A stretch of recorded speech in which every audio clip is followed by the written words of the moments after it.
The speech from the throne also promised action for families with a promised tax cut, and it acknowledges some of the economic hardship being experienced in the regions of Canada without mentioning Alberta and Saskatchewan, as we've heard.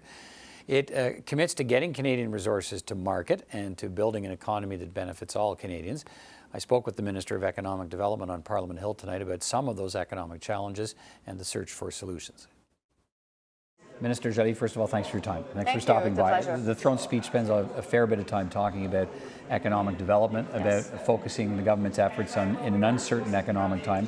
Tell me how you plan to move the country forward when it comes to building an economy.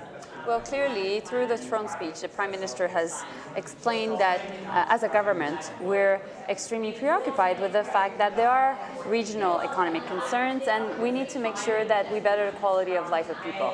But in order to do that, we need a strong economy. We've created 1 million jobs over the past 4 years, but we know that this success is uneven across the country.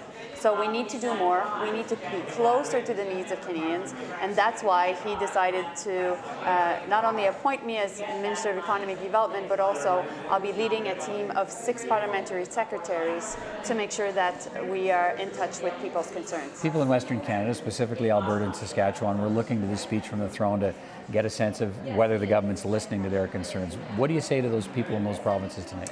Well, I was in Edmonton just yesterday, meeting with the folks at Western Diversification, the economic agency that is really the eyes and the ears of the federal government, investing in many of the businesses and business leaders in the West.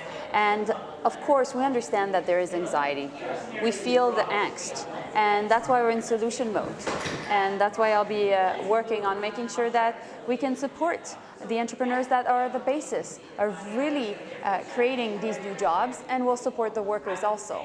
That was mentioned also in the throne speech, because of course we believe in the fact that we need to fight climate change, but we know that there's a human reality behind it, and nobody should be left behind. The premiers met this week, as you know, and issued a communique. They all agree that one of the things the government could do fairly quickly would be to boost the funding to the income stabilization, fiscal stabilization program to help a province like Alberta, Saskatchewan, Newfoundland and Labrador that might be dealing with a serious economic decline because of the drop in energy revenues.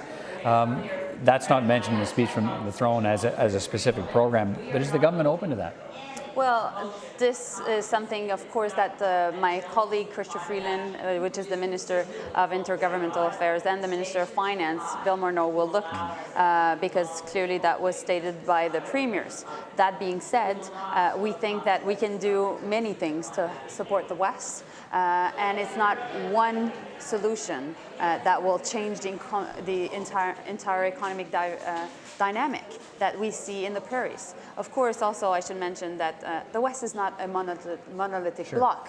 There's the BC and really the prairies, and Manitoba is not affected the same way as Saskatchewan and Alberta. So we need to be targeted. We need to really make sense in our approach, and that's why the mandate letters will be issued soon. And therefore, how soon? We're hearing as possible as early as tomorrow? Well, I hope so. And we'll get you and I will learn. We'll get a better idea of precisely what you and other ministers are being asked to do. Exactly. So there will be much more specifics. And I think it's a good thing that these mandate letters are public, because it was something that we decided to do for the first time, actually, in 2015. And that's been very helpful to show to Canadians what we're doing exactly. Okay, and let's finish on this. And I mean, the economy being a key issue for Canadians, obviously. How comfortable are you with the process of moving this speech from the throne along, given we're hearing some pushback from some of the opposition parties? They're saying they're not particularly happy with it today. What more can you say to them that's more detailed? That's what's in a speech from the throne. That's what it is. It's not supposed to be that detailed, but they're looking for more answers about what else you're planning to do. Well, you know, we've shown that we want to collaborate. We've heard the demands of many of the leaders of oppositions, and this is clearly apparent in our throne speech, from pharmacare to making sure that we can support the priorities regarding fighting climate change. This is our path to make sure that we continue to work with other parties and keep the government in power. So your message to finish up to the West, and I know other ministers have a hand in it as well, is hang on, help is coming? Well, I'll be surely, I'll be not only in solution mode, but this plan can't be only done in the bubble of Ottawa.